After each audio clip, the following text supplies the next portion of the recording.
اللہ کی ذکر کی مجلسیں فرشتوں کی مجلسیں اور لغویات اور غفلت کی مجلسیں شیطان کی مجلسیں ہیں۔ اب آدمی کو اختیار ہے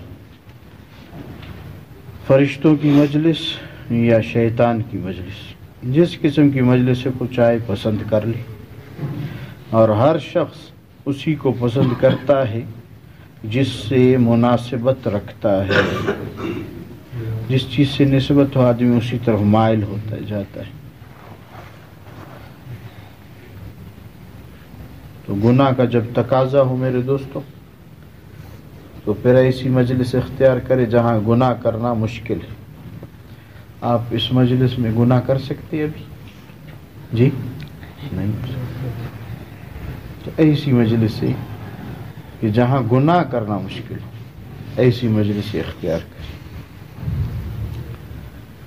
ہمارے بزرگوں نے لکھا ہے کہ جب گناہ کا تقاضا ہو، آنکھ، زبان، کان، ہاتھ، پاؤں، ہر عضو کے گناہ ہیں، تو خود بچنا مشکل ہے نیکوں کے پاس، ان کی جماعت کے پاس یا کسی نیک فرد کی طرف جائے تاکہ اس جو تقاضا پیدا ہو رہا ہے گناہ کا اس سے بچا جائے۔ فرمایا کہ ولایت ایک چیز نہ کرنے کا نام ہے، گناہ نہ کرنے کا نام ولایت ہے، دوستی اللہ کے ساتھ۔ گناہ نہ کرنے کا نام ولایت ہے، دوستی ہے اللہ کے ساتھ۔ اللہ کا ذکر آدمی کی ترقی کرتا رہتا ہے، ترقی، روحانی ترقی یا اخروی ترقی۔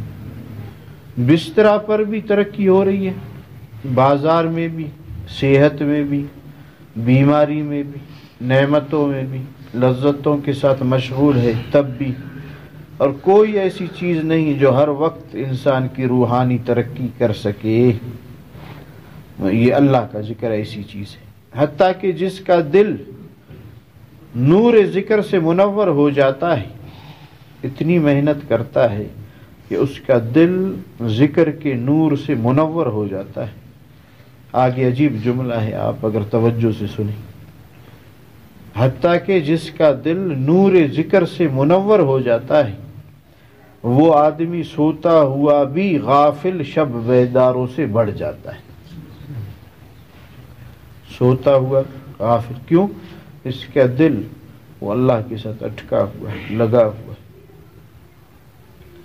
فرمایا اللہ کے ذکر کا نور دنیا میں بھی ساتھ رہتا ہے، یہ جب بات کرتا ہے اس کے بعد سے نور، اس سے ظلمت تاریکی نہیں چھٹتی، اس سے فتنے نہیں اٹھیں گے، اس کی باتوں میں نور ہوگا، دنیا میں بھی ساتھ رہتا ہے، اس کے سننے میں بھی نور، اس کے دیکھنے میں بھی نور، اور قبر میں بھی یہ ساتھ رہتا ہے، اور آخرت میں پل صراط پر یہ اللہ کا ذکر کا نور آگے آگے چلتا ہے اور یہ آدمی پیچھے پیچھے اس روشنی میں چلتا ہے۔